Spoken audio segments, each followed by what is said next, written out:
All right, again, thanks everybody for coming today. Perry Clausen, Executive Director of Coachella Valley Irrigated Lands Coalition. A lot of new faces and some that have been here before. And most of this is going to be new for those who've been here before. So we'll go to the next slide. So first presenter is going to be on Zoom. It's going to be with Ryan with the Regional Water Board. He's going to talk about the new drinking water well requirement that is not part of our coalition responsibilities. This is a program that the regional water board takes responsibility for from the standpoint of notifying you all. We sent you information on how to comply with that. This is similar throughout the state or the Central Valley. The coalitions in the valley don't get involved in the drinking well testing. So this is going to be the same over here. It's going to be a regional board program. And Ryan's going to be explaining more about that to you in a minute. And then we're going to go through an enforcement update on what the regional board's doing for the non-members or non-participants in the coalition. And then for those of you that are new, a little bit of program background, how we got here and what the state requirements are. And then Melissa's going to talk about Melissa Turner with MLJ Environmental is the one that does our compliance reporting to the regional board, the well sampling, and it collaborates with the Coachella Valley Water District to do the surface water sampling. And then with the nitrogen reporting, we'll talk about how to enter that data into the portal that has been developed for the coalition, and then talk a little bit about the nitrogen coefficients, crop coefficients, which is going to be important for our understanding the impact of cropping on groundwater, and then go over real quickly the groundwater surface water monitoring that we're performing on your behalf. So we're going to turn it over to Ryan, and I believe he starts with the explanation. Well, this is more or less what I just told you. So I think we can just go, if you have any questions, you can refer them to the Regional Water Board, the phone number that you see there at the bottom of the page, and we'll be giving that out in some of later in the presentation as well, if you don't catch that number on the lower right-hand side. TV. I don't know what that is. Just say allow, like yeah. How about deny? I think it might be. Maybe it's this guy. Right. No, I think it's because I hit Okay. no, I don't know how to get rid of that guy though. I'm afraid to mess up something. Oh, well, it went away. That's good. Okay. Okay, this is Ryan's slide. Okay, Ryan, you're on. Go ahead. Yes, and you can hear me just before I get too into it. Yes. Yes. So, good afternoon. Ryan Colhane, environmental scientist with the Colorado River Basin Regional Water Quality Control Board. I work in the Water Quality Standards Non-Point Source Unit. That's a lot of information, more than you need. Today, we are going to be talking about testing for nitrogen for on-farm drinking water wells. I know there are not many of them. Excuse me, Ryan, get real close to your microphone. You're kind of quiet. I'm quiet, you said? Yes, if you could speak up into your microphone on your computer. Sure, I am leaned right into it. Can you hear me? In the back, can you hear them okay? Let's see if we can. Okay, go ahead. Okay, so I'm going to be talking about testing for nitrogen on farms with drinking water wells. I don't believe there's many in our area, so if this doesn't apply to you, then you don't need to do this reporting. Next slide, please.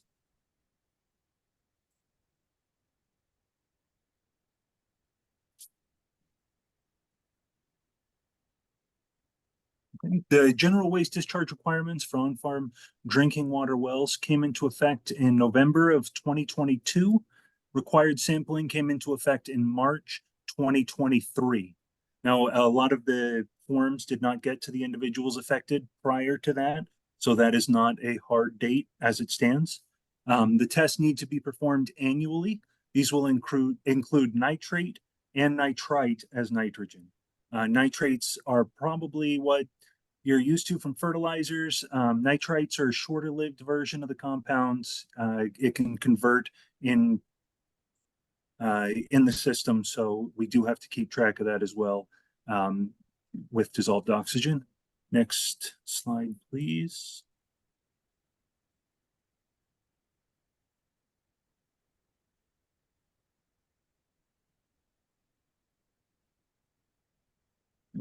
it just came up different for me. Okay. The coalition can provide you with this form, but this is a state water board form. We've shared it with them, but this is our program. The form is kind of what you can see on the right-hand side there.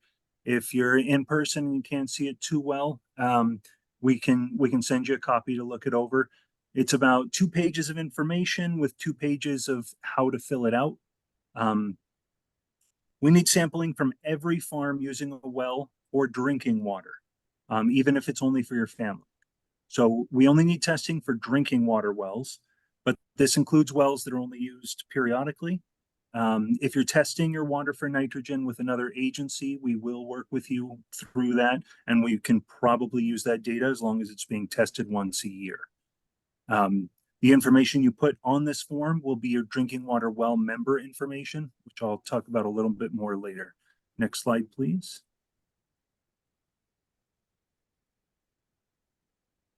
So you will be sending this to a lab that's certified with an environmental lab accreditation program. They do the data collection, they do the hard science work for you, but they do need to be a certified lab. And you do need to inform them that you're part of the Coachella Valley Irrigated Lands Coalition. Next slide, please. So this is a map of all the ELAP labs. The green dots are ones that are for individuals to use. The blue ones are for bigger corporations. The one that has a black or a red box there is the one just below Riverside. That's Babcock Laboratories. Next slide, please. Now, this is not the only choice by any means, but this is the lab that we have found individuals have appreciated and used the most. So I wanted to include that specific information in case anyone needed their contact info. Next slide, please. So Here we it go. is possible. Ryan, can we go back for Yes. just 1 minute so they can write down the information? Absolutely. Leave And if that you up want to for a share second. the version of the slides that I gave you, I'm absolutely okay with that too, if anyone wants that information specifically. Is this also on your website, Ryan, in terms of the short list of ELAP accredited laboratories that would be applicable to Coachella Valley? So there is an ELAP website. It's an environmental programs website. It's a little bit of clicking to get to the little map that I showed you, but that is an interactive map that you can click on and find all the laboratory info. Like I said, I have only talked to individuals that have used Babcock in my time with the water board, which is why I wanted to include that one specifically. But there are other local labs if you want to look into it. Yeah.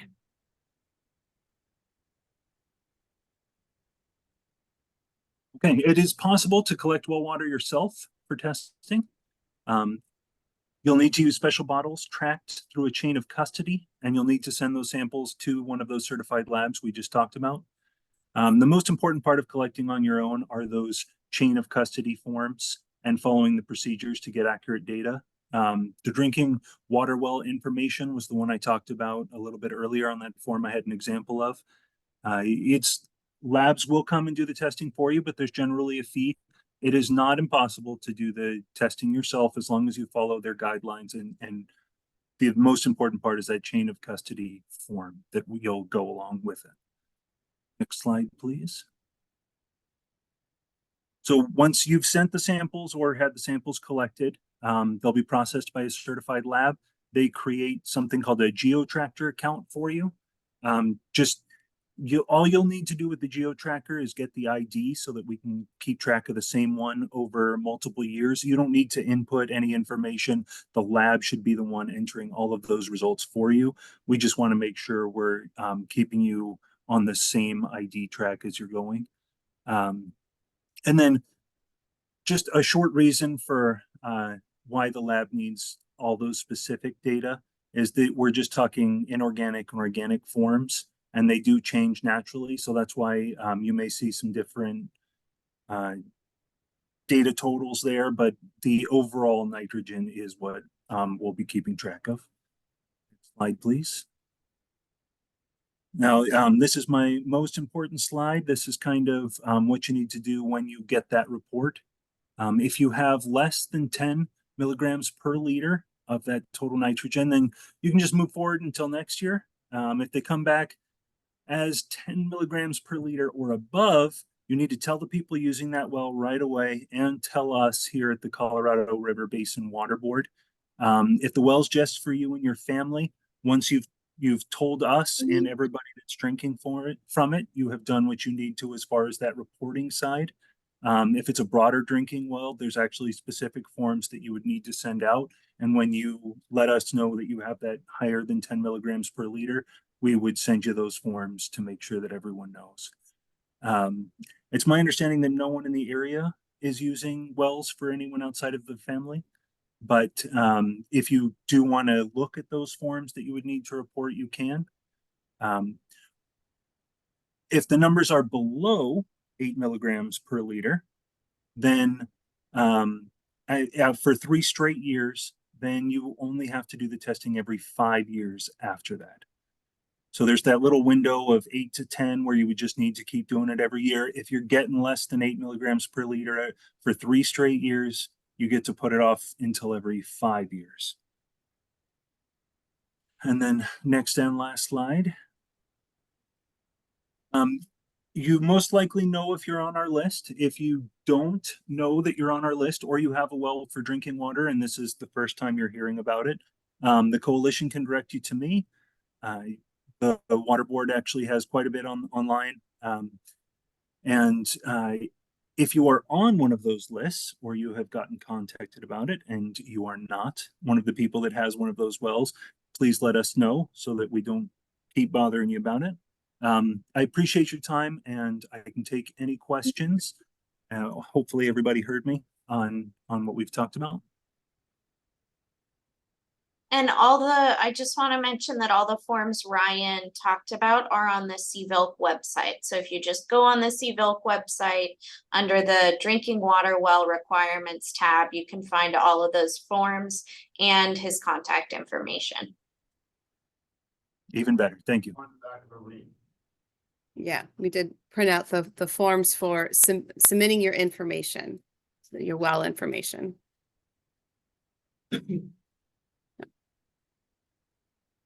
Any questions for Ryan? Yes. Go ahead. If you have a water treatment facility, you need to report the well or what comes out of the water treatment facility. So And I'm sorry, I can't hear the question, so if you could just. Brian, so he said he has a reverse osmosis on his well. Is it still required to test the well? Is he reporting any data from his well to anybody? No. No, it sounds like Family dwelling. It's a family dwelling. Okay, so for a family well, you do need to report, get the testing done for nitrogen. Upstream of treatment or It down? should be, yeah, it should be before that. Before treatment or after the treatment? I would think after the treatment would be the most important to ensure, because what we care about is that you're drinking safe water. So nitrogen is dangerous to drink in. We're trying to look out for your health. So we care about what you're actually drinking. Anybody else? What if the water is not being used for drinking, but it's being used for process? That is, it's only if it's used for drinking. Only It's only for drinking water, right? Not for Correct. packing house Yes, we are. processing or anything else. We are only talking about humans are drinking this water. Yeah, it's being drunk. And not irrigation well water, obviously. No irrigation wells have to be tested. Other regions of the state, it's required, but not here.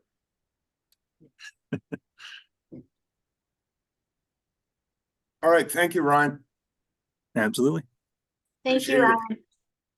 And if you can hold on for a while, that'd be great.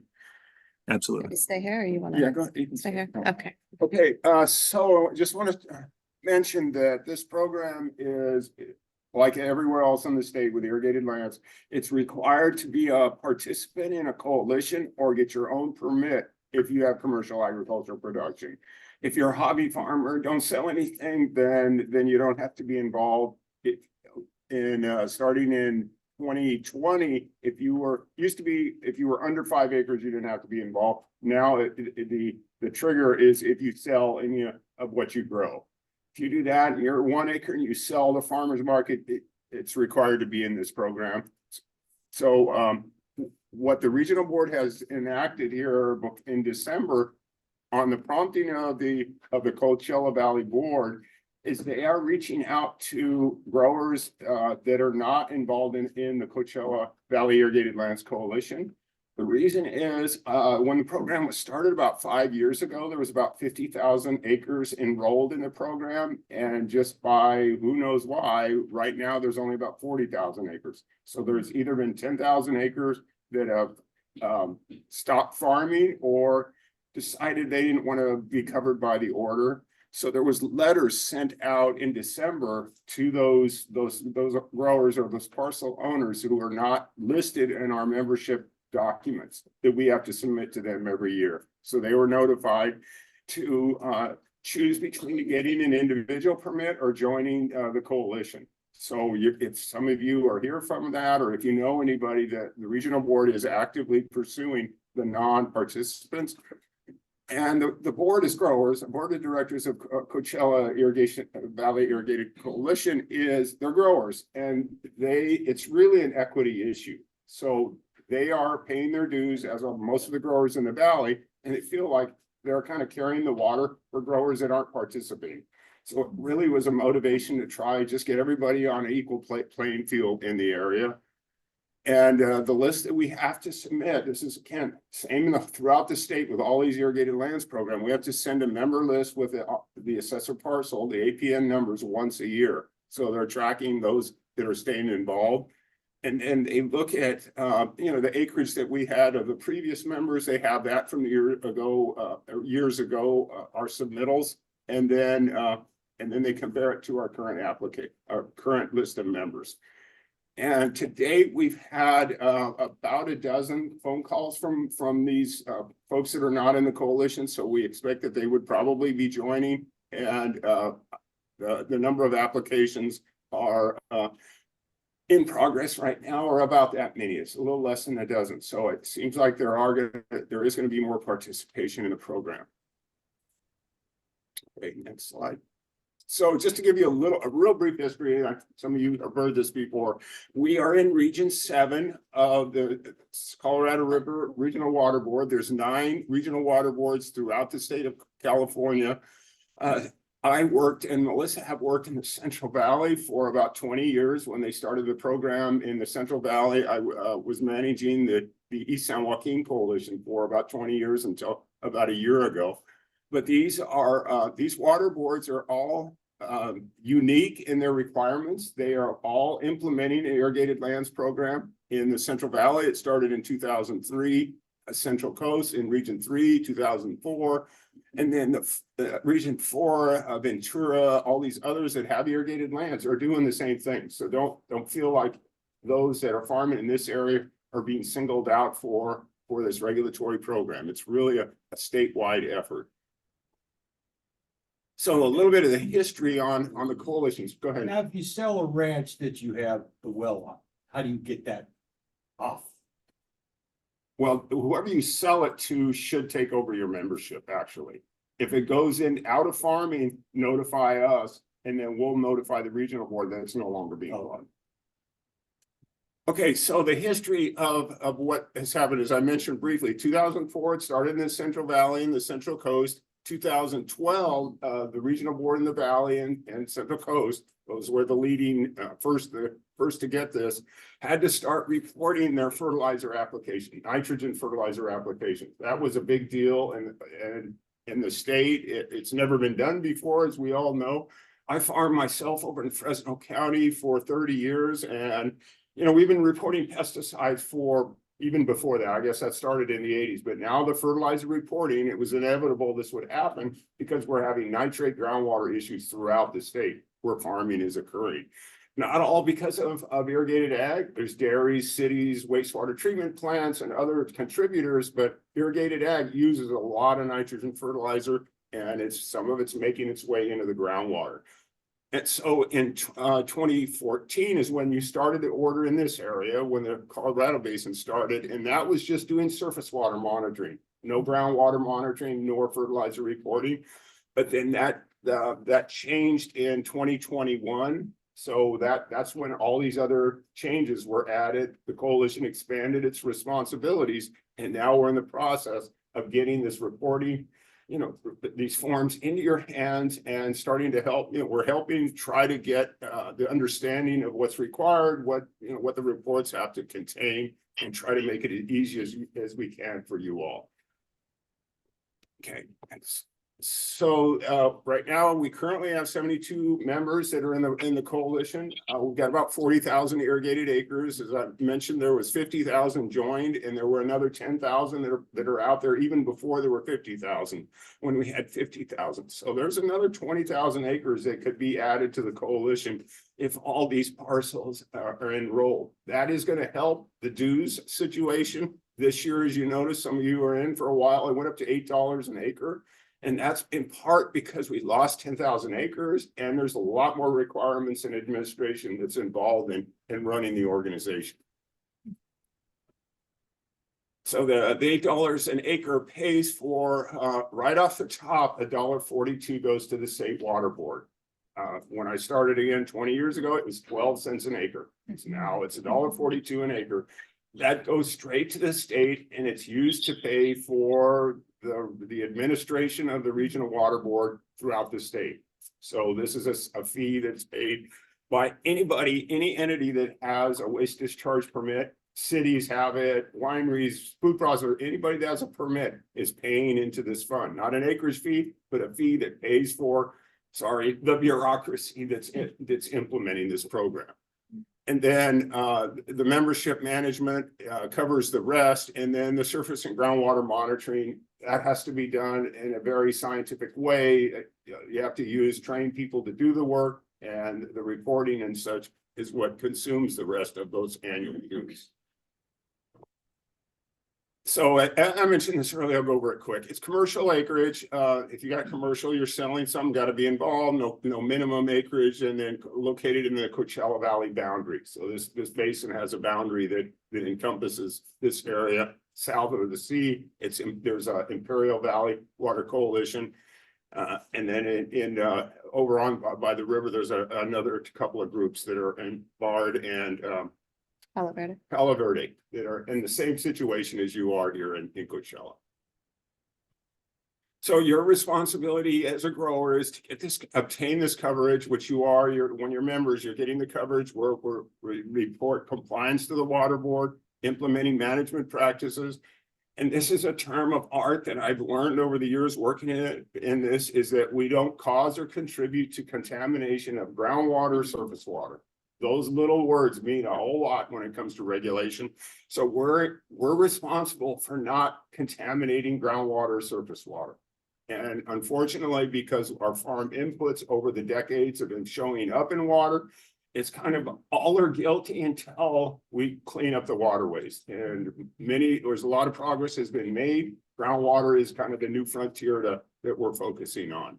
And in order to show that we're doing these practices, we have these reports, the plans and reports, the farm plan, the irrigation nitrogen management summary, and management plan, irrigation nitrogen management plan worksheet, which Melissa will talk about shortly.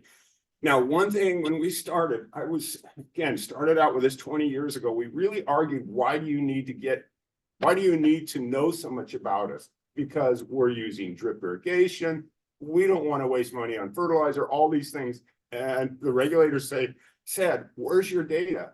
Where can you show that you're doing what you're saying you're doing? Because we showed them all these studies and such of how much adoption of these things, but we didn't have it. Unlike pesticide use reports that have really comprehensive information, now after 30 years, there was nothing out there to really prove our case. So that's why these farm plans are in place, and the nitrogen reporting as well. We got to show them that we're doing the right thing to protect our resources. And by the way, when we developed these came mostly out of the valley. We try to make them as simple as we could, not ask for information that's useless, but provide the understanding of what's going on to the regional water board. And the role that we play as a coalition is, assisting the members to implement the irrigated lands program, serve as an intermediary between the growers and the water board. And then we pay the state water board fee on your behalf as part of your membership dues. And then additionally, as I mentioned, we're conducting the surface and groundwater monitoring. And we're gonna be working on water restoration plans. We won't talk much about that today, but that's in the future. And then working with growers on management practice implementation. All right, I'm gonna turn it over to Melissa. I'm gonna talk about the surveys that you all are receiving. All right, you're gonna steer for me? Yeah. All right, perfect. As Perry said, my name is Melissa Turner. I work with the company MLJ Environmental. We're assisting the coalition with your reporting requirements. Perry mentioned it, but I also want to say it again. Coachella Valley Water District is also a pivotal part of this, conducting your groundwater and surface water monitoring. And then we work with them to take the data and report it in annual reports for the compliance of the coalition. But another big part, besides the monitoring, is the reporting of the grower information, which we take individual grower information, we aggregate it up, and then provide it to the regional board based on the order requirements. So one of the benefits of being in the coalition is you're not reporting directly to the regional board. They know that there was a parcel, the data is included in the aggregated data. It's anonymous from that perspective of both the member ID and your parcel number when it goes to the regional board, because all of that data is publicly available once it's at the regional board. The data that you'll submit through the portal, which we'll talk about in just a minute, will be kept confidential within the coalition. Regional board does reserve the right to come and request that data if they have an issue, if they have a reason to. We've been doing this in the Central Valley for quite a while. We've never had that specific instance happen. So I think there's a lot of work that's been done to try to keep the coalition kind of between the grower and the regional board from that perspective. Sorry, I went on a tangent a little bit, but okay. In terms of, that was a little context. So in terms of timing of when you have to turn things in. So this is the first year that you'll have to turn in both the farm plan and your INMP summary report. So you should have been using your INMP worksheet throughout the 2023 crop year. And now through the member portal, you're able to submit that information. Last year was the first year of the farm plan, and then this will continue on an annual basis. So we updated the portal to include the INMP questions, and most of what you're providing is your nitrogen applied and your yield by your crop. And from there, we have a February 1st deadline, and that's put in place so that we can get the data aggregated, put together, and summarized to the regional board. We have an April 1st deadline at the moment. We have a letter into the regional board, which we believe we'll get an approval for, to extend that to July 1st. That gives us more time to follow up with growers if there's questions. If, I don't turn things in on time. I think a lot of people don't. We all need little reminders here and there. So, it gives us a little time to follow up with growers if we don't have everyone's survey turned in, QC the data and summarize it. Also want to remind you that for the 2024 crop year, by March 1st, you're supposed to have your planning document, your worksheet on farm. So this is working with, if you're using like a CPA, for example, the crop certified, CCA, geez, acronyms, CCA, crop certified advisor, like work with them, figure out your planning for your crop for the year. The goal is to have that on farm. If on the off chance regional board does come and inspect your farm, they haven't started doing that, but it's just good to remember that that deadline is out there. It's in the order. Okay. You get granted exemptions if you have a CCA working with you? No, When you say on farm, what are you talking about? At the shop? at your operation. Yeah. At your headquarters, at your office. Is okay? Yes. Yeah. Yeah, they do. The order uses the term on farm, Should just but say yes, at you're your office. at your office. Yeah. Okay, so one of the things we did, and again, this might be a repeat if you were a member last year, it's very similar. We talked about setting up the online system so that because you have two surveys, they overlap in information. We've set them up so you go continuous from answering farm plan questions about practices, about wells on farm, and then go into the INMP, which then includes your irrigation and nitrogen practices, plus your reporting for the amount of nitrogen you've applied, plus your yield from the crop harvest for that crop year. And then this, because we're using we had the farm plan last year from 2022 crop year, we pre-populated what we can in the system to make it easier for the 2023 crop year when you're reporting. So if you're doing the same thing, this won't always work, especially crop rotations. But for example, if you have a perennial crop that you are doing and managing the same way, it's going to be a little easier that you just kind of go straight into more of the nitrogen applied in the yield. Okay, next slide. So go ahead, pass that. If you haven't had a chance to look at the portal yet, go to the Coachella website, Coachella Valley Irrigated Lands Coalition website. The member portal URL is below. You'll have a member login. You should have already received an email with your password, and hopefully have already set this up. If all you need to remember is your member ID and email. If you forget your password, you can always reset it here at any time. There's that forget password. We don't store passwords, so if you do forget it, just click the forget password, reset it, and then you can get on your way. Next slide. Alyssa, can you track the Other questions? chat? Yeah, I see a dozen chats. I don't have access here at this screen. And after the next slide, maybe you can read some of those if they're relevant. Nope, they're just all IDs. attendance notes, but if I see any Okay. questions come up, I will let you know. Thank you. I think this one has some actions. If you click once, I think, okay, so here's the member portal. We have what we call tiles on here. So just a little orientation. You have you have your member information, that first tile to the right. That is where you can go and you can update your information. You can actually update your parcel information. So going back to the question, if you sell your parcel, it's no longer enrolled, you could go ahead and remove it from your membership list. That's really important for us to know as much as possible if it's getting transferred to another member, so we can make sure we follow up with a new grower and get it enrolled. Or if it's no longer farmed, it's good for us to know because we can make a note of that on that participant list, and then it doesn't accidentally go into a cycle with the regional board to get followed up with. So member information, email, phone numbers, parcels, that can get updated there. Click again. The other place you can reset your password here as well. Click again. And this last one, this is the new one. So again, it's just one place to enter in your farm plan, and your INMP summary report information is there. And then we have, it's not clicked on there, but there is also a place for the member video if you ever want to go watch the annual grower meetings again. So when you go in to do your INMP and farm plan information for your previous crop year, there is always going to be a tour that pops up. You can ignore it, you can skip it, you can go through it anytime. It always pops up, but you can always click ignore and then move on, especially if you're comfortable with using the portal, but we like to have it there as an option. Click again. And this first page, what it's going to set up is what we call management units. And this is where, because most ranches aren't going to be on a parcel level per se, you can have multiple parcels that have the same crop with, if it's perennial crop age, that's important. But basically your same crop, you're harvesting it the same way, so you have an average yield per acre that's consistent, and you're managing it in the same way in terms of irrigation and nitrogen. So if you have 4 parcels, for example, that have the same crop and it's managed the same way, you're going to report 1 nitrogen pounds applied per acre and 1 pounds yield harvested per acre.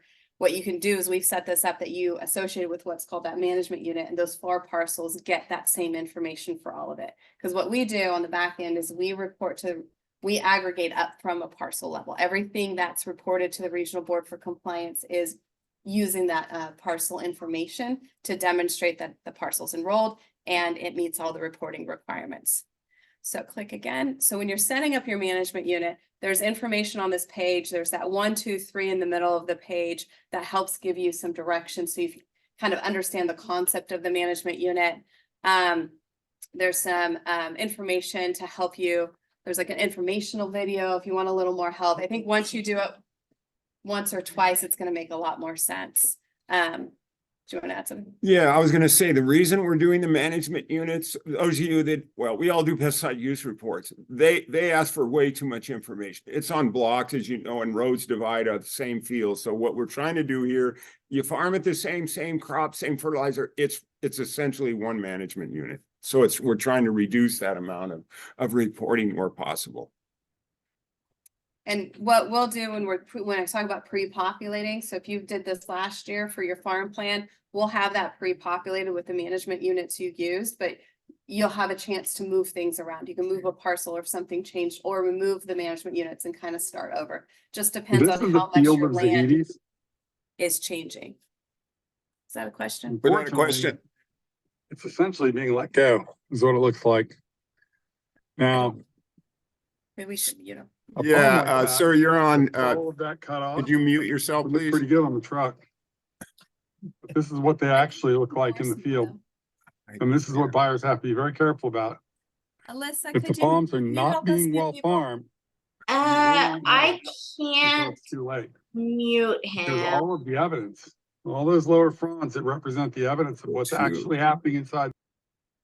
Okay. Next slide. Go to the next slide.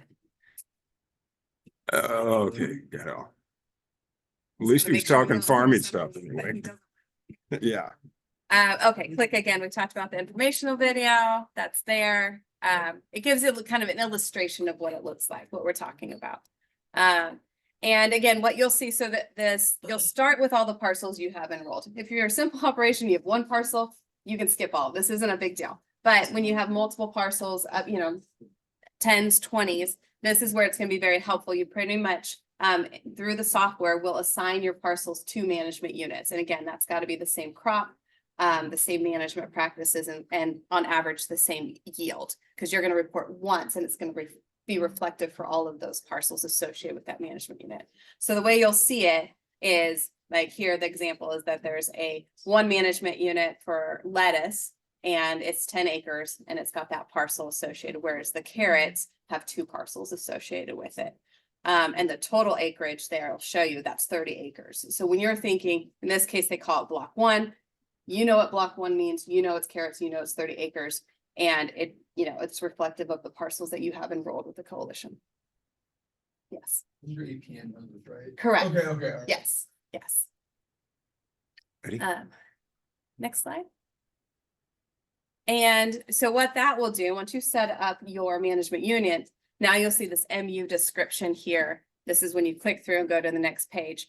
So you'll see here as well that that you've got the management unit, you've got the APN, which is your parcel, you've got your township range section, which we populate for you. You don't have to do that. And then you'll have your crop, which you'll select in there, the year planted. This is a place, again, if it's pre-populated, you can adjust it, right? So maybe block 1 is still the same acres and the same piece of land, it's just a different crop. So it would be easy to now click, you click on a little edit.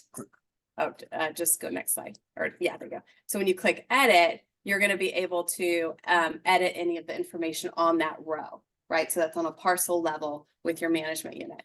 And then click one more time, because that where it says duplicate, and then this yes. So if you have a crop rotation, you have the same parcel that you're rotating a crop on. What you can do from here is you can click duplicate. It'll create a duplicate, and you'll need to go in, you need to click crop rotation, and then you'll need to change it to a different crop. And that way in our system, we know it's not a real duplicate that we shouldn't have. It's a duplicate because you have a crop rotation, same parcel, 2 different crops on it. And that way we know there's not an error or mistake in how it's being recorded. That way too, when you have crop rotation on the same parcel, you can put different yields, different crops, different nitrogen applied for it. Okay. And if this is spinning your head yet, we have great staff. Call Alyssa, who works for Melissa, and they'll walk you through this. First time it's a little rough, but after a while, it is really very intuitive how to fill this out. Can Melissa do it for us? Catch me, maybe. All right, next. Okay, so once that's all entered, now you focus on your management units, right? Now you're not worried about your 20 parcels. You've got your 2 management units that reflect all of your parcels enrolled. So that dark set of columns there, that's pre-populated because you already filled that out. So you can't edit it there. You'd have to go back and start over if you wanted to change it. So at this point, you've set up your management units, you know your total acreage, you know your crop. Now you're just reporting to us on your amount of nitrogen applied and your yield. Yes. Yield, so we do a ton of different form factors. So, you know, we'll have an 18 count, we'll have a Mhm. 20 count, 24 count. That doesn't always work out really nicely into one number for yield. So how do we handle that? Just take cartons, all the total cartons and We do say have. that's Yes. it? Yeah, let's just say the same thing. And I don't have a list of the different types of, we call it production unit, Yeah, but there is a list. I've Okay. seen it. Saying- Yeah, there's a lot of options on that production unit drop down there, and you can choose whichever one's best for you. If there's a production unit that you're looking for that we don't have, you can email us, and maybe it's something we need to add for everyone else as well. Sounds like it doesn't translate That's perfectly, true. Yeah, which is the problem. Yeah, well, what I'm saying is like within the same, say celery, I have a bunch of different form factors. It's not just like cartons. I have like different sized cartons for different Right. customers. So at the end of the year, when I go, oh, what's my yield? It's gonna be a little different. So for what you guys are looking for, I look at like how many 15 pounders, how many bushel and a half we have here, and that's the way I look at it. But you guys want it put into one production unit. So I'm wondering, how do I do that if I got a 15-pound box? Yeah. I got something that's not even measured in pounds, it's sold by volume. How do I put that into one number for you guys to understand? Should I just take total cartons at that point and just be like, well, I sold 1,000 of these and 1,000 of these, so 2,000, there we go. I think it still comes back to pounds, right? It's So still that's what one you way guys or are- another, we're gonna have to So you're convert. you're Yeah. interested in weight. Yes. And get So, as close as you You don't sell can. everything in weight. yeah, I mean, but roughly when you A have lot your, of the time, can So- you get it close though? yeah. A lot of stuff sold count. Right, no, I understand. So, I mean, try, but I mean, at the same time, it kind of becomes a, I don't know, bit of a problem. It's It's not consistent. definitely understand that. And I think when you go through this, and I think we would like to hear your feedback too, because we also work with Imperial Valley, who also has, you know, many of the same crops, and all of this is new for both of the coalitions as well as Palo Verde and Bard this year. But I know there's been some questions, especially with tracking of yield and maybe needing some more time to figure it out. But I think anything in there, we've made some assumptions over the years about cartons, for example, and size of cartons that translates to yield. It's not perfect, but I think it's trying to get at that best estimate. So there might be, like Alyssa said, maybe there is something that we should add that will make it easier for multiple growers to use. But yeah, we can kind of continue to talk about that. I think it's good for us to also bring it back to regional board for expectations as well. Okay, but ultimately, in the end, you're interested in weight. Ultimately, it's going to be, yeah, pounds yield per acre. And this gets to, we'll talk about it a little bit later when we talk about coefficients, but the importance of this is, like Perry said, the state as a whole is looking to see how much nitrogen is being applied, and they're going to make inferences about what is leaching to groundwater. Where we use the yield is to translate that over into crop product. The crop needs that nitrogen. It's using it. Yeah, yeah. So that's where it's gonna come into play. Yeah, Melissa's right. This is new in this area. We got to figure out the easiest way for you all to report this and not get tangled up in the Costco box size. Sorry, I had to sell the Costco. They have 47 sizes for beaches, for instance. And This number of SKUs is. yeah, And they. Look- Yeah. we're gonna try to figure out how to make it as simple as possible, just to get that weight. So some other things I wanted to point, so we've got the nitrogen sources in here, the yield, this is gonna match up with your INMP worksheet. So if you've been filling out your worksheet over the year, hopefully that makes it a little more simple.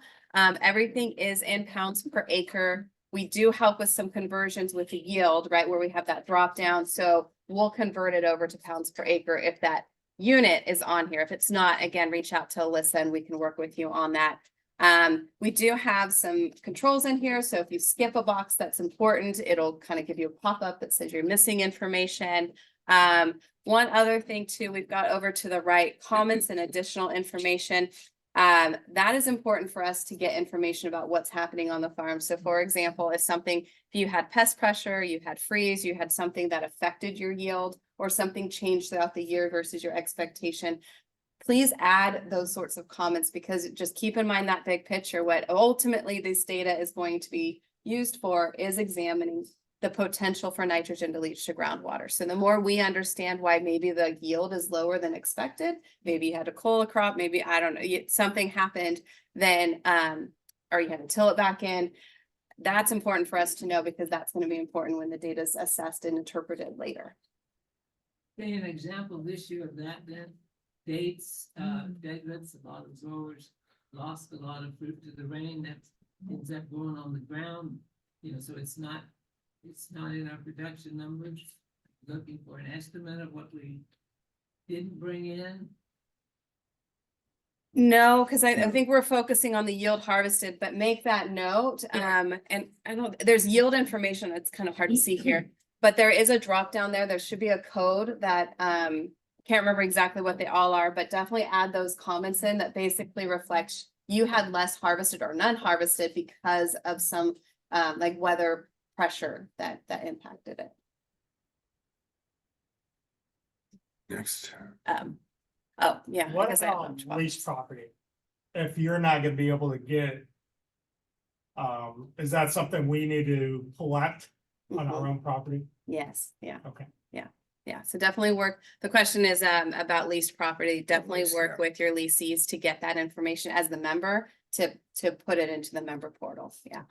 So one thing that's happened in the valley, again, we've been doing this for years, is if you are a landowner and you have lease, assign it to the leasee. When you sign that lease, you need to do the reports if you want them to.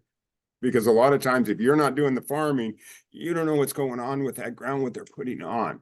And it can be a big hassle for a landowner. So what they've been starting to do, especially Central Coast, which is very similar to you all, is assign that to the leaseholder.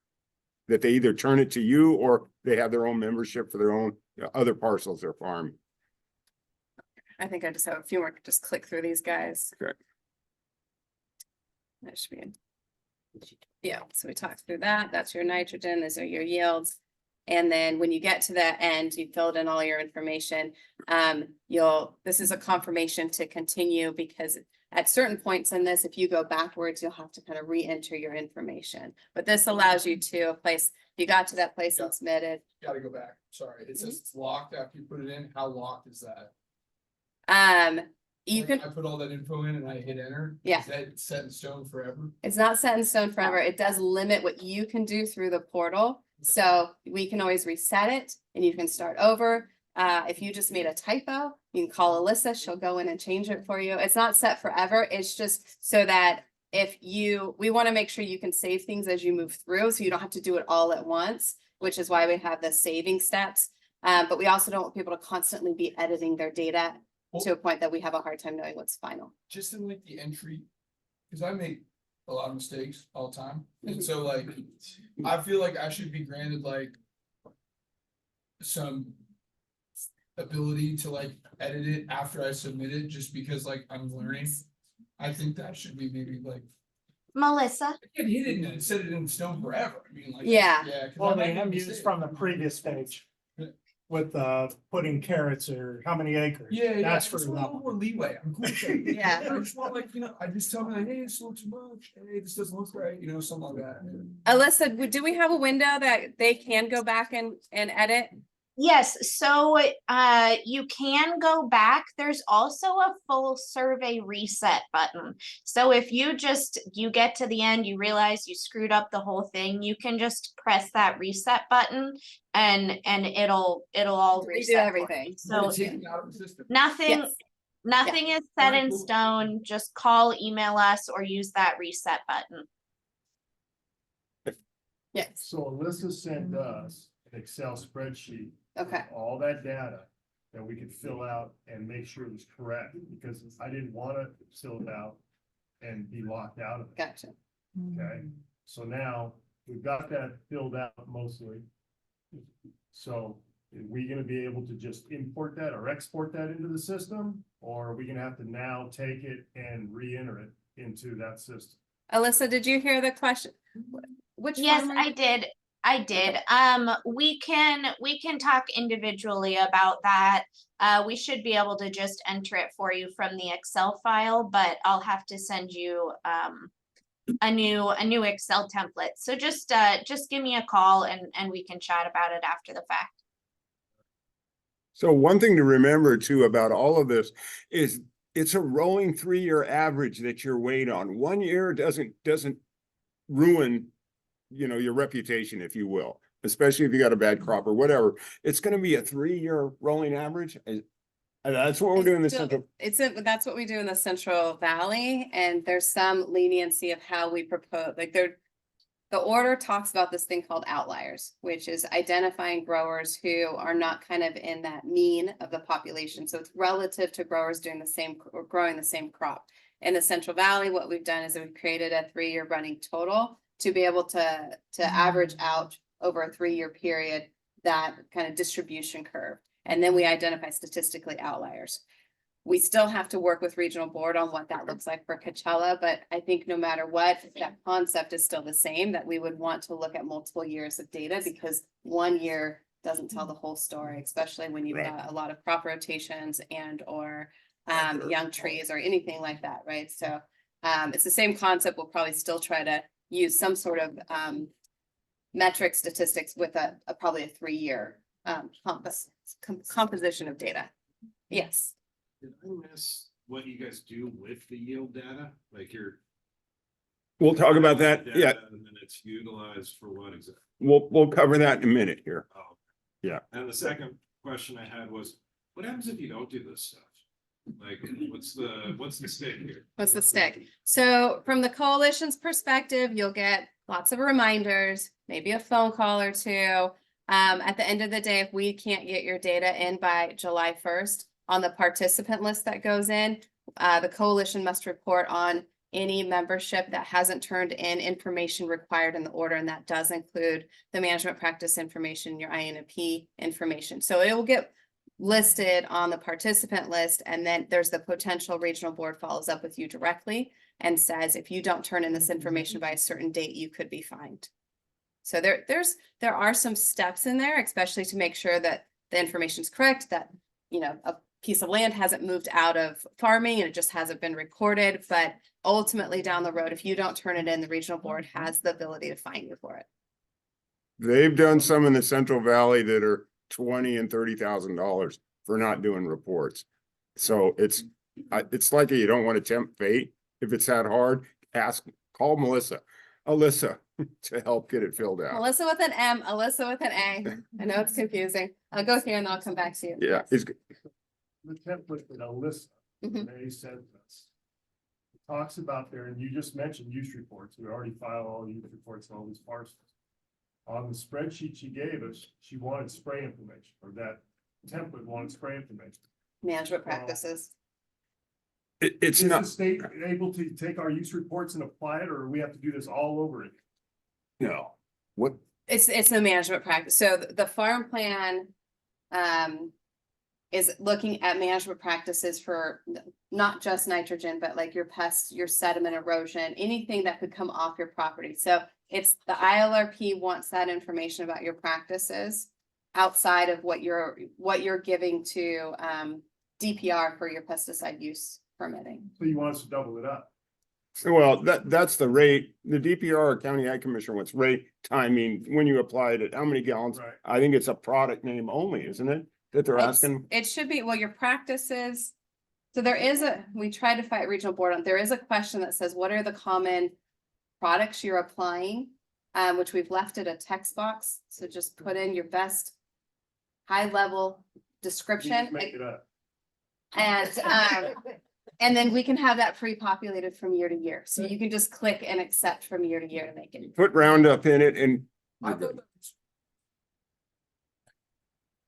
So there's two parts. We kind of skipped quickly through it. There's the farm plan, which has like whole farm, whole ranch practices, and that does include it. So think of If regional board's worried about water quality, they care about pesticides entering the waterway, they care about sediment erosion because that can carry contaminants that can have other effects, and they care about nitrogen. So those are kind of our big things that they're worried about making its way into the waterway. So they want to know that growers are implementing practices that are keeping all of that on your property when you're farming. So that's where some of this has come from. So the farm plan does have more of a whole farm, whole ranch look at things. And then the INMP summary report, and this kind of carries through in the portal, then gets to your nitrogen management and then your nitrogen applied and then your yield. That help? Okay. Did you still have a question back there? Yeah, well, you already. Yes, Yeah. so I was filling it out this morning, the paper, and when you get to the part where it says that you let irrigate. And you got a little formula for the nitrate in the water. In the water, yeah. Can you remind me again, because I probably screwed it up last year, I might have screwed it up again.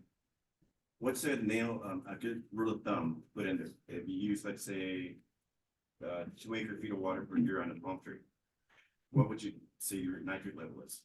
Well, if you're getting CVWD water, right?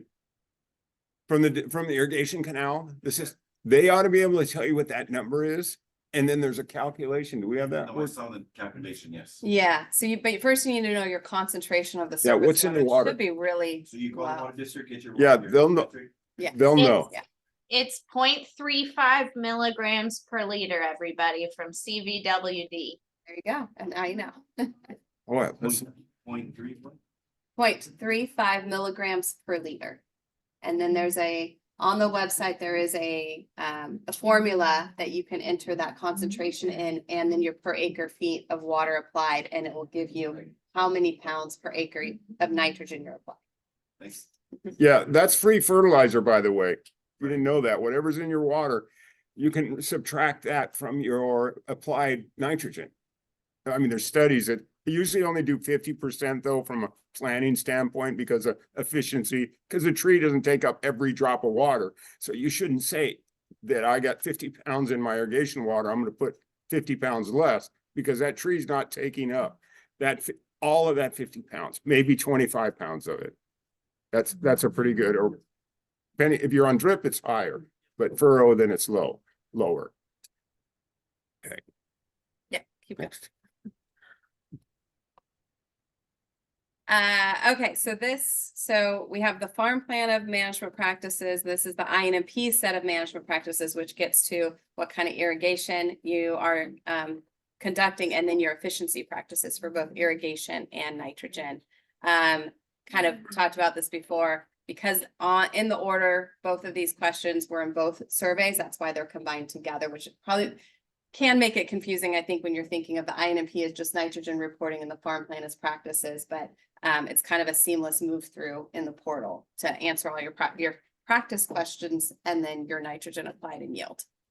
Okay. And when you get to the very end, there is the requirement to sign it and say that you have completed this and the date that you've completed. We do need to have that stored in the system. And I think that's it for. Okay. So at this point, once you've entered in your INMP summary report information, so your irrigation practices, your nitrogen applied, your yield, then you can stop here, come back later, or you can continue on to your farm plan, which has those other questions we were talking about. I kind of was talking about them in reverse, but we do set it up, should have pointed this out. We do set it up this way because your INMP, your amount of nitrogen applied might be more specific within your ranches than just necessarily how you apply your pesticides, for example. So we want to make sure that we're storing those management units on the level for the nitrogen applied, because that's probably your more micro level of splitting out your land, of how you're managing your crops and your parcels. So you start with your INMP, get to this point, and you can continue, or you can come back later. And then this is your farm plan from here. So, yeah. At that point, you'll be able to see where you're at in your completion. And then here you come through, you talk about the amount of wells, or sorry, not the amount, the type of wells that you have on your enrolled parcels. So this is the irrigated land enrolled parcels. If you have a house on a separate parcel, you do not need to worry about that well. That's not in the program. Your sediment erosion control practice is your agricultural chemical information, and then your drainage. Where is your water going to?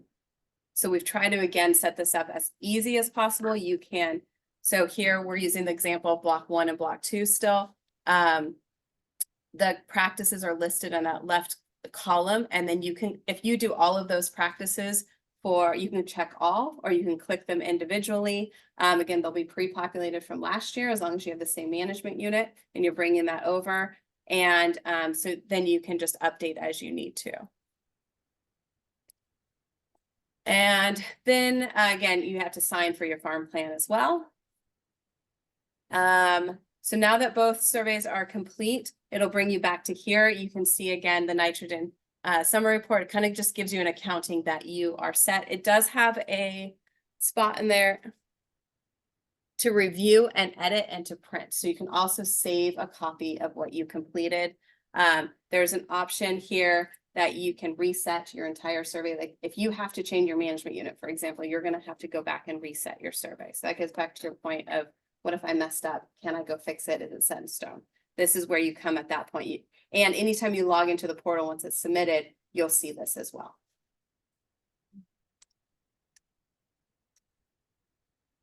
The other thing is, at the top of the portal, if you went into that module at any point, it'll tell you your progress. It'll tell you how much you still have to complete. You can save at certain time steps and come back and complete it. We know things come up. There's also FAQs, frequently asked questions, that are available. So if you get stuck, there's resources both on the dashboard and also on the website. So these are kind of 2 screenshots. When you're within the portal, you'll see the resources on your left. When you're on the website, you'll see them across at the top of the website. And I think that's it for the reporting. And then going to the question of, well, what do we do with all this information and data? I think this is an important component of it, but I'll start kind of tee it off to Perry too. We do have a report that's due, or again, hoping to have it due July 1st, where we will aggregate the data on an anonymous parcel and an anonymous member ID level. And that is kind of aggregating now for crops, the nitrogen applied, the nitrogen, the harvested yield, and then also where we have coefficients, what we do is we translate that yield into a removed estimate. So that information does have to go into the regional board, as well as a report that kind of talks about the information received. And what we do in the report is we talk about the % of surveys received. What does that reflect in terms of acres and membership? You know, do we have 90% of the acreage with surveys complete? Do we have 100%? And then we also talked about QC. We talk about the issues. So we do talk about maybe data that's flagged that we aren't including because there was no yield, and that's important to recognize. Growers are doing everything they're supposed to, but they may not have the data because of these reasons. So that's where the report comes in to add some context as well. Questions? What'd you say about if it was above 10 drinking water? The drinking, if you have a drinking water well on your parcel and it gets tested above 10 milligrams per liter, you have to notify anybody who is drinking that water because there's health concerns associated with high nitrogen. You don't have to shut it down. You don't have to shut it down. The ideal is that you're not using it for drinking water and you're using bottled water or something, or you're putting RO, so you're putting something else to mitigate for that. Those nitrates, yeah. And like this gentleman said, reverse osmosis will take out nitrate. It's pretty high levels above 10. I think about up to 30 to 40. It can remove that nitrate. If the well is being tested for organics or arsenic and all that stuff, can we add that testing into the same testing procedure? Like they do it every 3 months? The laboratory that does those other constituents can probably easily add nitrogen to it. You just need to make sure they're ELAP certified. That's it. So They come out of San Bernardino. I think San Bernardino, something Okay. they call it. So yeah. I'm pretty sure the county takes it as good samples. Yes, it doesn't necessarily mean they're ELAP accredited, so I would just definitely double check with them but that would be the ideal. If they're already out there collecting it, add nitrate to it. And how do they add it to your system? Why you need to tell them? Yeah, exactly, yeah. Ask them if they're ELAP accredited, and then if they are, just ask them to add it to the list of analytes that they're testing for. But we don't track that. That's your own information. We have no responsibility. I mean, the water board has no requirement to report anything else. Unless you're a public water system. You got a bunch of travel trailers or you got multiple hookups, that's a different story. But a ranch well, How different? How different if that is the case? pardon me, How different if that is really the case? I'm not following you, different from Yeah, you mentioned that it's kind of like a well for that is there, but it's not being used for multiple dwellings per se. It gets really different. a single well is not regulated by the state. But if you have a well that has 5 mobile homes on it, it's regulated by the state and they have to sample once a month or every quarter. There's a whole I lot think more. that's what you're, so Yeah. maybe, Ryan had, I don't know if he's still on, but Ryan had mentioned if your well is being tested by another program, so if it is part of like the state smalls program or something like Yeah, that. small. Okay, then I think coordinate with regional board and let them know their well is covered under that program. I'm not exactly sure how they're going to deal with it, but I would definitely reach out to Ryan from regional board that was on earlier. I think his. And I'm still here. Okay, and you're They still should there. be, generally they're using the same geo-tracker stuff, so we can use the data from other So ones. you're as good. long as it's You don't have once to a do anything year. else. Good. Okay, Ryan, does he need to follow up with you to know that that's the case, or? It wouldn't hurt to shoot me the name so that if I see it come up, I can make sure that everybody knows. But as far as further reporting on that end, you should be good there.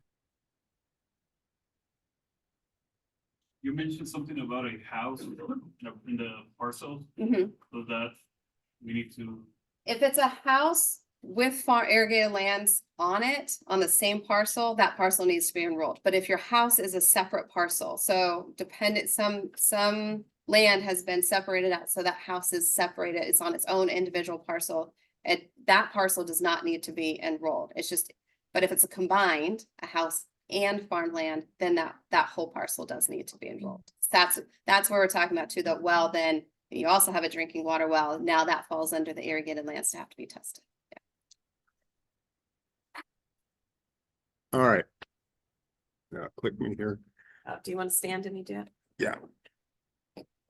All right, we're gonna 15 minutes left, gonna kind of fly through these. So all we've been talking about is this nitrogen crop coefficient and the amount of nitrogen you apply and the yield. So the reason we need this, initially when this program was rolled out, the water board and some of the activists said, just tell us how much fertilizer you're putting on, and then we'll figure out how much you're contaminating groundwater. Well, that's ridiculous because our crops use fertilizer. So we have to have the yield to show that the fertilizer we're putting on is being used by the crop. That shows there's not any extra or excess going into groundwater. So that's the main point behind that. So that's one way they measure progress. The other way is that we have a series of wells throughout the valley that are called trend monitoring wells. It's a network of wells that are going to be tracked over the next 100 years or whatever. And we're just going to watch what's the trends of the contamination, if any, in those wells. And Melissa, I'll show you later, we have almost no wells that are contaminated with nitrate right now. I think there's two wells that have nitrate and they're not really that high. So those are the two metrics, if you will, that they're using to measure progress or where we're at. Okay, next. So the crop nitrogen coefficient, you got to think of that's my number for my crop. It's going to be the number that your application divided by your yield is going to show where you are compared to other growers and where you are comparison to I guess an equilibrium. The one way to look at it is 1/1. So you put on 100 pounds, you take off 100 pounds, that's considered a 1. If you put on 200 pounds and you take off 100 pounds, that means you're a 2. That means you're putting on roughly twice as much as what the crop needs. But the other way that it's looked at is you put on, you take the amount of nitrogen you apply, and then you take the amount that's removed in the crop and you subtract it. So I put on 200 pounds, my crop took off 150. That means there's 50 pounds of excess. So that's the numbers that we got to make sure are clear and good and accurate. And we'll talk a little bit about where all that's coming from. There's good numbers out there for some of the major crops, but the minor crops, they got data from all over the world that they're trying to apply to our area here. And that's not a good way to measure progress. CDFA, Department of Food and Ag, has been working on this for about 15 years. And so they have some numbers for the major acreage crops in California. A lot of the smaller acreage crops, the numbers aren't that great. Isn't that simplistic though, because in grapes, yeah, you took off 20,000 pounds on that acre of ground, you put 100 pounds of nitrogen on. But you've got in leaves and foliage and grain, you've got another 80,000 pounds. And that's taken account of when the crop coefficient is figured out. They take out how much is going in that permanent tissue. So can we see that crop coefficient to see if it's nonsense or not? I don't know if we have the good ones yet. We're doing that evaluation right now to look at, because they have the table grape numbers in the valley, and they have how much nitrogen do you need to get 20,000 pounds per acre, plus some in the wood, plus some that's gonna be. I understand that, but if CDFA is doing it, I don't trust it. If you have farmers and growers doing it, I would say that. Well, that's I correct. tell you, I looked at it, It's nonsense. it's old data. I don't know if they're that's Actually, that information in grapes is already done. the better data, because he's right, there's some old data that's not that accurate with the new systems, new production. So those are the numbers I'm trying to. But my comment is, you are taking a crop coefficient based on the amount of nitrogen that you put, right? And the yield that you have. Right. But I don't know what is doing my neighbor. You know, so you're gonna have an average, and what's happening is everyone is doing a wrong thing. So you're gonna have a crop coefficient number based on nitrogen, based on something that is not so clear. We'll get to a slide and I'll show you what's happening in almonds to make exactly what you're saying. I have a question. Because Sure. I don't know if I'm not understanding, or probably just I'm taking it the wrong way, but it sounds like we're giving you all that information and it's gonna pass probably 2-3 years. You're gonna get an average. Then basically you're gonna cap me as a grower on how many nitrogen units I can use on my crop. So basically I'm gonna die by my own sword right now. Take me out of it. Take me out of it, because I'm just on your side. No, I understand what you're saying. In Salinas, listen, so Salinas Valley Water Board tried to do that. The state board threw it out and said you cannot cap growers on 300 pounds per acre of whatever the crop is. State board says you can't do that. Then the information, the science is not out there to say that. So the state board realizes that. So where this is, you think about where we're at right now, it's at the beginning. It's like pesticide use reports 50 years ago. They said, oh, you guys are just wasting all these pesticides, over applying. Well, we have the data to say that is absolutely not the case. So what we have to establish is, what are we doing? If we're over, they're going to give us time to adjust what we do. If in fact, like the gentleman said, if we're actually taking account for the wood, for everything that's not going to go into groundwater. So we're about 5 years ahead in the valley arguing this exact same thing that you guys are bringing up now. Trust me, we're not a year away from getting limits on fertilizer. Oh, no, you're not, but you're boiling the frog too. Yeah, I plan on being around in 5 years. You're boiling the frog, dude. Is that the magical number, 300 pounds per acre? No, Oh, it's yeah, just, I'm yeah, not- just throw it I out. don't understand, or you can tell where the bar is, that'd be. Again, that's what we're trying to figure out for all these crops. And some crops have really bad numbers. So the areas that you guys have been doing this a lot longer, what is the state actually coming in and doing now, though? You know, so to speak, the sword that we're falling on, is the sword arriving at all, or are they just No. waiting? They're not, well, let me roll through some of the slides and I can explain it better if you see it visually. All right, so I know CDFA is rough. They're funding the University of California, which isn't actually the Department of Food and Ag doing the work. So they're getting good scientists out here that are producing this work. And the commodity groups are helping fund it as well when there is a commodity group. So go ahead.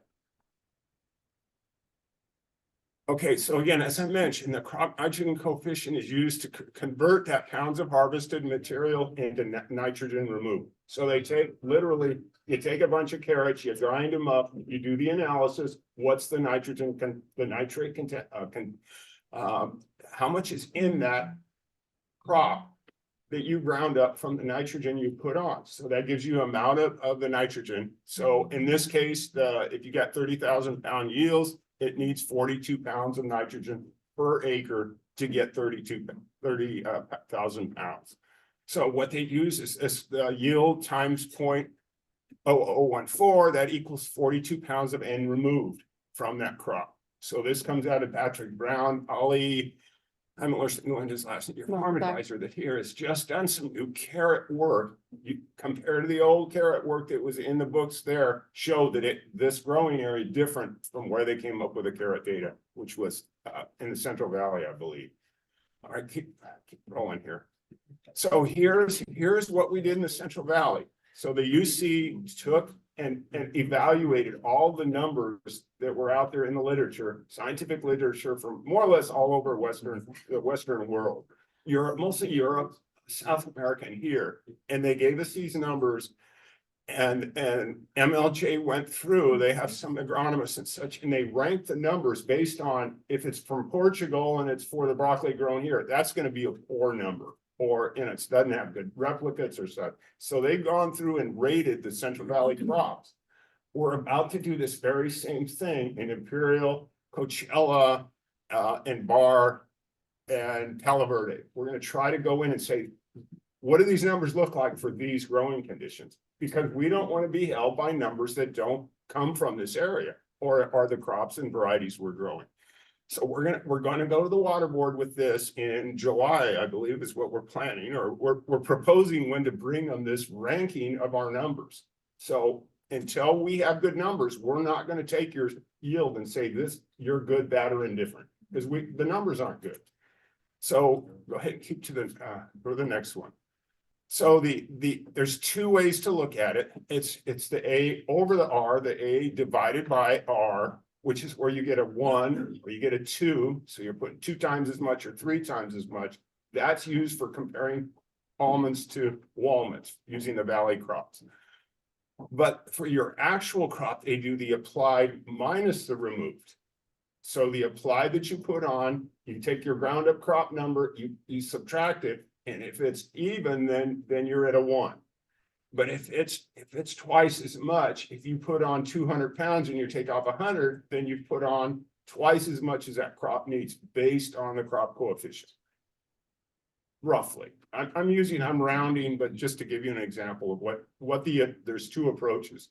So what the crop coefficient is going to look at though is the applied minus the removed. How much is going off of that truck out of your field and doesn't have a chance of leaching into groundwater? Because that's the whole thing, is how much is excess that will not be picked up by a crop that will then be leached into the groundwater.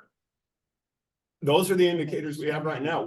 There's no other better tools. When we started this 15 years ago, there's nothing out there other than how much are you applying? That's too much. That is absolutely not a way to measure how much is going to groundwater. That's a question. You keep on saying that 1-to-1, you know, but put 100 pounds, take 100 pounds off. But let's go real world. I apply 80 pounds and I remove 20,000 pounds. So now my number is 0.004.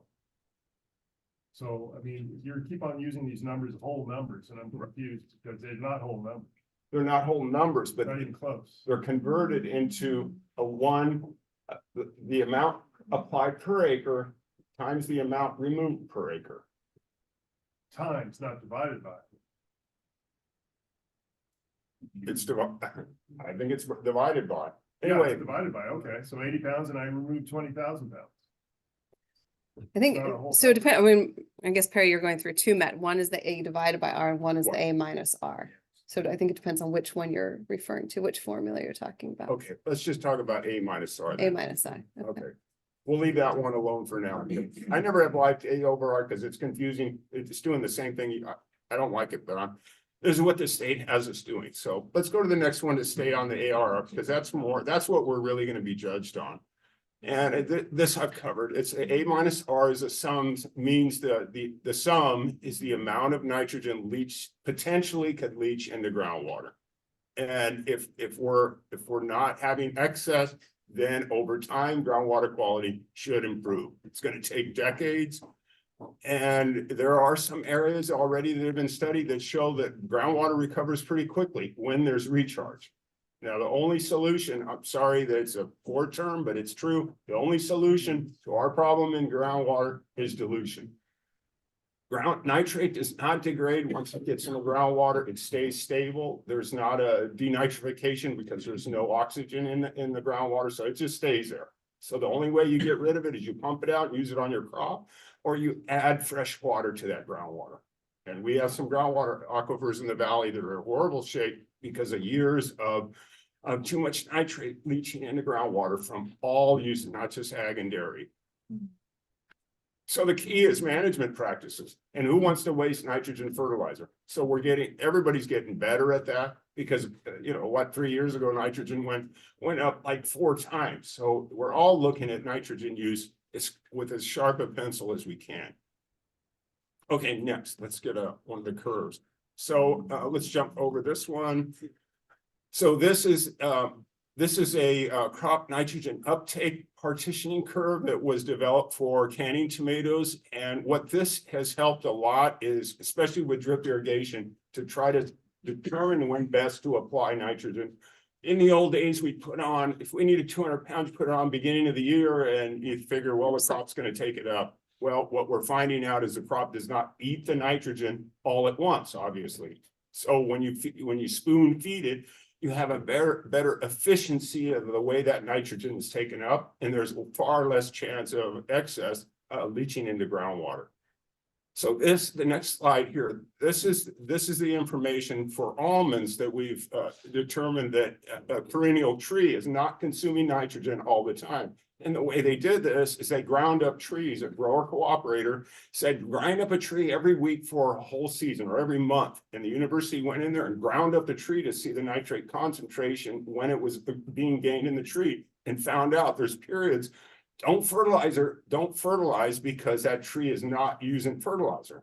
So that was news to a lot of people, that fertilizing, November, December before the winter, which would lead to that nitrogen leaching into groundwater.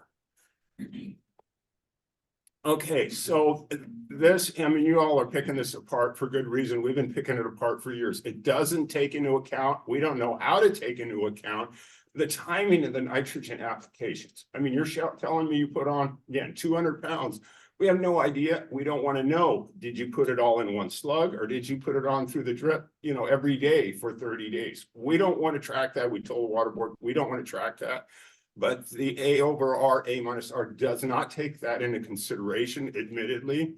And then how much is in each application, much less the timing of that growth stage. And then the amount of irrigation water has a whole lot to do with all the uptake, the crop growth size, what is the timing, and then the amounts of water. One thing that research has shown with drip irrigation, especially, is put that fertilizer on in the last 3/4 of your set. Don't ever put it on at the beginning of the set. The concept is, oh yeah, I'll wash it in. Yeah, you'll wash it in all the way past the root zones, and you've wasted the fertilizer. So that's been proven over and over again that improves the efficiency. But again, we don't want to track that. We don't think that would be way too much information for tracking. But we just have to keep that in mind, that A/R is and A-R not a perfect metric. Okay, so these are the crops that we're showing in the 2 basins, or this is Coachella.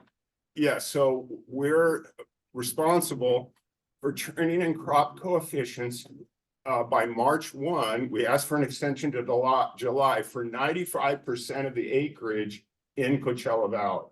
So what you can see, the biggest acreage there on top is leaf lettuce. That's 17% of the acres. The next one is lemons, 5,000 acres, we're up to 32%. Okay, you go to dates, we're up to 44%. So you follow that down to see that we need to have A/R, A-R, all the way up to panel on the right. We don't have good numbers for all these crops. So we're going to the water board and saying, look, with these numbers, we don't have these available. We're not going to turn in bad numbers to compare these application amounts to. Whether or not we get that or not, we're not sure, but we're going to do our best to try to prove to them and show that we need more work done on these specific crops. Because again, it's the bar that we're gonna be measured at for performance, not how much you put on. It doesn't matter if you're using it all in the crop, you're fine, but we gotta be able to show that with some hard data that says you put this much amount on and take this much out, then you're leaving very little excess for leaching the groundwater. Can I ask a question? Not to be a pain in the ass on this. That's all right. Your A minus R. Okay, forget the A divided by R. Your A minus R gives you a negative number. You know that, right? Because I'm applying 80 pounds and I'm removing 20,000 pounds. So I'm. Yeah, but how much? 20,000. In those 20,000 pounds, there's only so much pounds of nitrogen per 1,000 pounds of that yield. It's not 20,000 pounds of nitrogen you're taking out. Because. That's the coefficient part. You have Yeah, to that's multiply the the coalition coefficient by part. your yield. So, for, It's still a negative number. It's we're 1% on grapes. So Yeah, when I you're think doing grapes is are gonna, not- yeah, grapes are gonna be Grapes very are small. the best, I think the grapes are in the best shape of any crops, frankly, that we've seen. Wine Alfalfa, grapes. alfalfa might be better. Yeah, alfalfa will be the best. Grapes are probably the best shape. Wine grapes, table, especially wine grapes, grapes, your table grapes, but the nitrogen you need is very low compared to the amount of yield that you get. So grapes are better, but some of the other crops, not so much. But they still need to do it. But, Yeah. well, yeah, we gotta Yeah. show, this is the number that our table grapes are, and the Table Grape Commission, I thought, had been working on that, California Table Grape, or I don't know about if that's affiliated here in the valley, but. Yeah, those numbers, yeah, especially the newer varieties, there's so many new varieties, it probably did it on Thompson or something years ago and. Okay, anyway, that's what we're facing here with the coefficient. And let's see, so we put forward to the regional board, there's a different climate from the valley, different from other parts of the world where the numbers are from. And we're developing a plan in conjunction with Imperial to try to develop and obtain these accurate coefficients. And we're submitting a request of extension to the water board to at least have something by July. Quick question. So you said the coefficients are gonna be worked in with Imperial Valley as well, so we're gonna kind of be sharing the same coefficient as those Well, guys? if we gotta spend money for a crop that doesn't have a commodity group, then we're gonna split the cost to do that study, so we get a good number. Now, whether they're different between there and here, I think that's gotta be established They're by. massive. The differences in soil and massive. Yeah, I mean, you could look at the evapotranspiration rates. They have a nice map that includes Imperial in here, and it's a joke. I mean, we get nothing. We'd have nothing living on the amount of water they're putting down there versus here, which I Yeah. think is indicative of fertilizers too. So, Yeah, that's a bad choice. yeah, I don't know how that, we're just a really small area. There's not a lot of data, so they got 1%, I guess. I think that's where it's coming back. So one of the things we're talking to the regional board about, because this is new for them as well. And what we presented, there are numbers in the Central Valley and Central Coast, right? There's been work done, even those are not perfect. They're outdated, they're old, but they are being used. And our concern was just for them to require automatically those coefficients to just carte blanche be used for Coachella, Imperial, Bard Valley, the entire Colorado River region. So one of the things that we're talking about and Perry's highlighting here is a strategy to say, let us evaluate what exists without doing any extra work, without doing extra field studies, extra literature reviews, a lot of resources being dumped to even knowing what's there. We have low hanging fruit from what's been done in other ILRP regions. That's what we are going to present in July to say, this is why we don't want to use this number that's already out there and being used by other coalitions in other regions. From there, it can then be prioritized to say, okay, this is for Coachella specific, we have that slide earlier, this is our top crop, this is the worst case, whatever, and we're going to prioritize to do field studies or do a better literature review of existing, maybe it's not published, but it's available studies that just, are used more locally that we could then aggregate that information and bring it up as a coefficient. But both coalitions are hesitant to go down that path and try to do it really quickly. And they're looking at each other. How can we combine resources to have better information? So I think all of what you're saying is being brought in, but there is going to be a resource concern. How much We have a requirement in the order. We have to use coefficients. We currently have a requirement to meet 95% of the crop acreage. We can't do it. So we're working with regional board to have clear expectations. But it's going to be an iterative approach over time, and just how much money, resources, effort goes into it is going to be a question. Golf course. No, they have their own permits. They have to report on a whole different way, and yeah. So I want to answer your question though. I think what we're talking about doing is, we've heard that in the valley. Bakersfield is different than Ready. With almonds, for instance, major crop. They found out after doing a study, it was off by maybe 3 or 4%, even though they're vastly different. But I think when the study's done for Imperial and Coachella, let's find out, is it dramatically different? If it is, we'll have different crop coefficients. And you think we could actually achieve having different crop coefficients?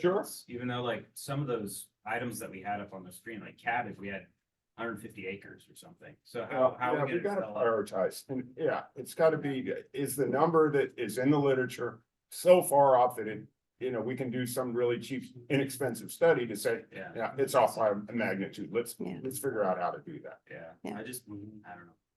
Yeah. So and here, I just have another question too. So Sure. What are they planning on doing? Let's say you are an outlier in nitrogen. What is the punishment? There's not a one of bunch, I mean, the outlier that we use in the Central Valley, there's outliers. Yeah. And they say, okay, you have 5 years, show us that you can improve your numbers. And if you don't, We're not there yet. so we don't know yet. We don't know yet, and they're not in the business to find growers and put them out of business. If they don't participate in the program, they're brutal, but they understand this is an inexact science. I don't see them, at least the people I'm working with and these folks here, they're not looking to write fines because of a lot of reasons beyond just the fact that our numbers aren't good. I would argue your groundwater aquifers aren't, well, we won't go down that one. How about the aquifers, how about the aquifers in Imperial? Well, exactly. Yeah. Why are we protecting? So what time is it? So there's a process called de-designation of a groundwater for drinking water. Tulare Lake Basin de-designated, they don't have to do this reporting because the water's so bad.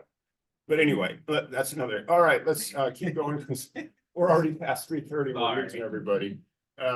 Melissa, you want to just go through? Yeah, It's I a work will. in progress, guys. This is not the final, this by any stretch.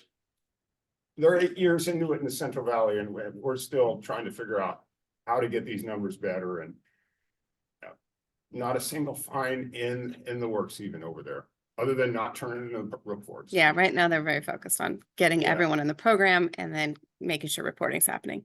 So another part of our meeting is to keep you informed of the water quality that has been monitored and reported on. So we finished our 2023 calendar year, and we have surface water and groundwater. Both of those are done by the Coachella Valley Water District. So essentially they do the sampling for both surface and groundwater. We analyze the samples, we compare them against thresholds. So for example, groundwater nitrate is the big one. We compare it against 10. And then we have a couple other ones for surface water, and then we have to report to regional board. And for groundwater, this is your groundwater trend monitoring network. It is part of a bigger process that CVWD is part of, which is the salt and nitrate management plan that they're working with multiple stakeholders on. So there are these other bigger efforts that are also happening to reduce the amount of nitrogen and salt that might be coming off from different dischargers, not just ag. But this is a subset of that network. And this was, it's part of a bigger plan that was submitted to the regional board. They agreed these are the appropriate wells to be using. We have a mix of types of wells. We have monitoring wells, one municipal well, an irrigation well, and then a couple domestic wells in here as well. And we have most of our results. The irrigation well, we had to go back and Coachella Valley Water District went back and sampled later. So we don't have that result yet, which is why it says processing. But we do have 2 wells, well number 1 and well number 5 that were above 10, not by a huge amount, but the first one is a monitoring well that was also above 10 last year when we monitored it in 2022. So it's 2 years it's been above. And then well number 5, which is a drinking water or a domestic well. It's not, I don't think it's actually used for drinking water, but it is a domestic well, and that was 11. And it wasn't above 10 last year. So those are things that we report to the regional board, and then we just keep them aware of our water quality. We'll look at trends over time. It will take multiple years to be able to look at trends, usually 5 to 7 years before we even try to say there's a trend. And then with surface water, this is your network. This has been the same network that's been monitored for multiple years. With the new order, we did have some changes to constituents. These are the list of constituents that are done. Some are done quarterly. Pesticides are done semi-annually.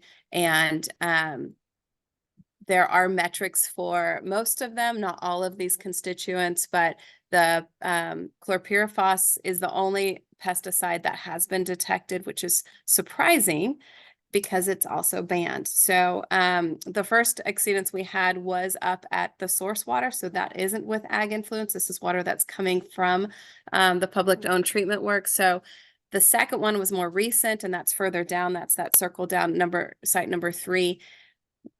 Use reports indicate no use of chlorpyrifos, which we would expect. So we're not sure where that chlorpyrifos came from, but we did report it to the regional board. In terms of next steps and actions, we don't have to do anything yet because it's one exceedance. You have to have more than 3 exceedances, and then we have to do a restoration plan. So we're not expecting to see this often. I think we were surprised to even see it in 2023. The other thing that's coming up with monitoring is fish monitoring. It's a requirement in the order. There's a location, one of the surface water sites where it's required to be monitored. We've submitted a plan for monitoring. We have to have a whole set of procedures. We have now a permit to do the monitoring, and we are in the process of getting approval of conducting that monitoring. It was supposed to be done in October, November of 2023. We didn't have our plan approved yet, so we couldn't do it. So we will see kind of when we get a final approval and then figure out when our monitoring will happen. But just as an awareness, that is something we have not been able to argue out of. And then, like I said, if we have more than 3 exceedances, then for surface water and an exceedance for groundwater, we do need to have a water quality restoration plan. And that does include more things. So that essentially comes back to, well, what can growers do to mitigate for this water quality impairment? So if it's an applied pesticide, it would be, well, what spray drift practices could be implemented? What irrigation practices could be implemented if there's irrigation runoff coming off properties? So again, it's looking more at a area that is draining into that surface water location, focusing with those growers and talking about practices that could be done in addition to what you're already doing. We're hoping we don't get to that point, but if we do, that's what we would develop as a plan for dealing with that. Again, I think the main thing is both with looking at the nitrogen applied and reporting it to the regional board on behalf of the growers as the coalition, and same with your water quality results. The idea is the coalition is working with the growers to implement practices as opposed to the regional board coming in and setting, like, you can't apply this or you can't, apply a certain amount. That they're allowing us to work with growers to do practices to then demonstrate improvements. The metrics for our nitrogen applied is a little different. We've talked about all the kind of concerns and the squishiness and the things that need to be considered when we talk about coefficients. But when we talk about water quality, both surface and groundwater, it's a little different because then we can tie it into more of direct practices, especially surface water. And this is just the last slide to remind you of your due dates that will keep happening every year. So at this point, your next due date is to get your survey information for your farm plan and your INMP summer reports turned in.